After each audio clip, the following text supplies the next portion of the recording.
Pulso Latino es presentado por Discover it for yourself. Frisian Flag.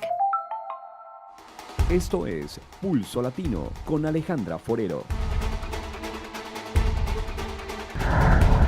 Le damos la bienvenida a todos nuestros televidentes a una emisión más de Pulso Latino. Agradecemos por su sintonía. Estuvimos conversando con Ángelo Peralta, hijo de uno de los colombianos que hace más de 2 años fueron asesinados en Oranjestad.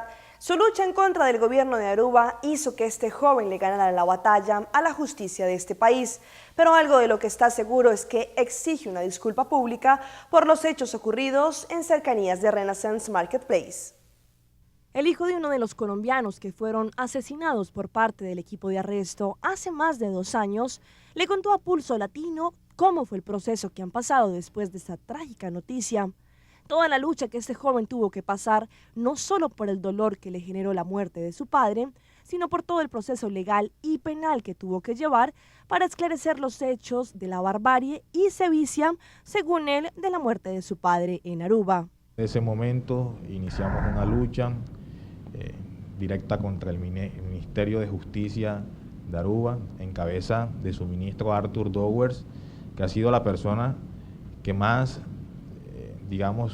obstáculos le ha colocado a la investigación. Inicialmente, en aquel entonces, el procurador general de Aruba, el señor Taco Stein, dio las primeras declaraciones en donde pedía una investigación seria e imparcial contra lo que había sucedido, porque esas 2 personas no tenían armas en su poder. Coincidencialmente, luego de esas declaraciones, el señor Taco Stein fue despedido y asumió en el Ministerio Público el hoy fiscal general, el señor Peter Blanker. Y junto con Peter Blanker, Arthur Dowers, construyó la cantidad de mentiras con las que quisieron distraer la atención de lo que había sucedido. En diferentes oportunidades ha venido a la isla a reunirse con el abogado que llevó el caso, pero también a reunirse con el gobierno de Aruba para que rectifiquen el error cometido. Hace cerca de 2 años yo me reuní personalmente en la oficina con el primer ministro de Aruba. En esa reunión estuvo el cónsul de Colombia y luego de enseñarle el video de las cintas de seguridad, el video completo, el primer ministro se levantó y me pidió disculpas por lo que se había cometido. Él aceptó en esa reunión una torpeza del cuerpo policial de Aruba. Él aceptó que había una equivocación. Como lo había denunciado el abogado David Koch, quien tomó en encargo todo el proceso de la muerte de Benjamín Castro Aguirre, de 32 años, y Alcides Peralta, de 55, a manos del cuerpo de arresto de la isla, se habla de una indemnización de más o menos 1 millón de florines, algo más de $512,000. Nosotros estamos haciendo unos cálculos que esto asciende, esto está por encima del 1 millón de florines. Nosotros aún no hemos definido, no tenemos el dato exacto de cuánto sería el monto de la indemnización. Ángelo Peralta siempre se ha mostrado firme en su posición de defensa en este caso.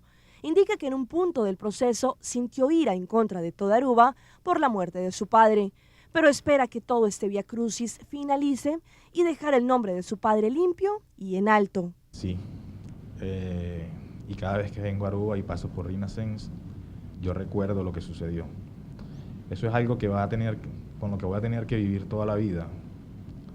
En mi familia a veces tratamos de no hablar del tema, de no ver los videos, porque verlos me regresa a tener que vivir nuevamente lo que sucedió aquel día. Pero nosotros, a nivel de familia, no recordamos esta fecha como la fecha más importante para mi padre. Nosotros tratamos de recordar otras fechas, momentos felices que vivíamos con él. Esa es la parte con la que nosotros nos quedamos. En el fondo, y al inicio de esta historia, yo venía y a todos los miraba con sed de justicia, y para mí el pueblo de Aruba en general era el culpable. Hoy en día yo tengo grandes amistades en esta isla, personas con las que me siento a almorzar y a reír, y en medio de mi dolor yo aprendí a perdonar. Y para nosotros eso es, digamos, lo más importante, el perdón. Dilma Rousseff será presidenta 4 años más de Brasil y el Partido de los Trabajadores alcanzará los 16 años consecutivos en el poder. Lo hará después de vencer a Aécio Neves con un 51.63 contra un 48.37% de los votos, poco más de 3 puntos porcentuales que de diferencia, lo que indica una igualdad tan grande como la división que vive el país en términos políticos. Dilma Rousseff fue elegida para otros 4 años de gobierno.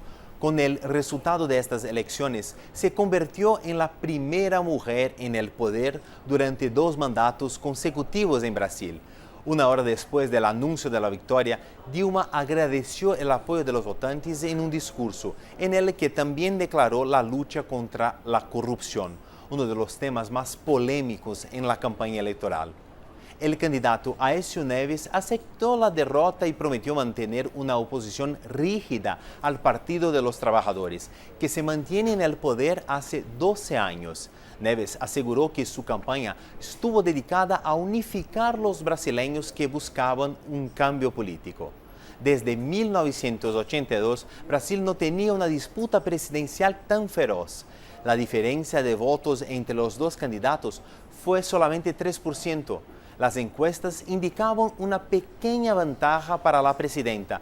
Sin embargo, el triunfo no estaba asegurado para la mandataria. En los últimos días de campaña, Aécio Neves y Dilma Rousseff intercambiaron fuertes críticas. Los ataques mutuos durante los debates fueron destacados incluso por la prensa internacional. Informó Marcelo Favalli desde São Paulo para nuestra cadena aliada. En el Hospital de San Cristóbal, en República Dominicana, fueron recibidas algunas personas heridas, entre ellas un menor de 13 años y 2 agentes penitenciarios que, según el director del centro médico, se encuentran en estado delicado. Esto tras un intento de fuga en la cárcel del Najayo. Margaret Ramírez nos amplía la información. Gracias, buenas noches. De los 12 heridos que fueron recibidos en este centro de salud, 2 de ellos fueron trasladados a hospitales en la capital. Uno de ellos es un agente penitenciario que fue herido durante las trifulcas ocurridas en la cárcel de Najayo y que su estado es delicado. El otro es un menor que se encontraba en las cercanías de la cárcel. Nosotros aproximadamente siendo la 1 de la tarde comenzamos a recibir pacientes heridos procedentes de la cárcel de Najayo. Dentro de los heridos habían 2 oficiales de la policía, que son los que están en peores condiciones. Los 2 fueron intervenidos. Hay uno que está muy delicado, es el que tenemos en cuidado intensivo porque no lo podemos trasladar. Que se armó de una balacera, eso fue lo único que me dijeron, de que ellos tenían de qué alma, no sé. ¿En la condición de su hijo? No, yo no lo he visto todavía. No, no está muerto, no está muerto. Más temprano el caos reinaba en este hospital, pues decenas de personas, familiares y amigos de reos que se encontraban en la cárcel de Najayo se aproximaban a conocer el estado de sus parientes. Según Miguel Ángel Geraldino, director de este hospital, todavía continúan con las intervenciones quirúrgicas y aún faltan 3 reos más. Es todo por el momento, la retorno con ustedes.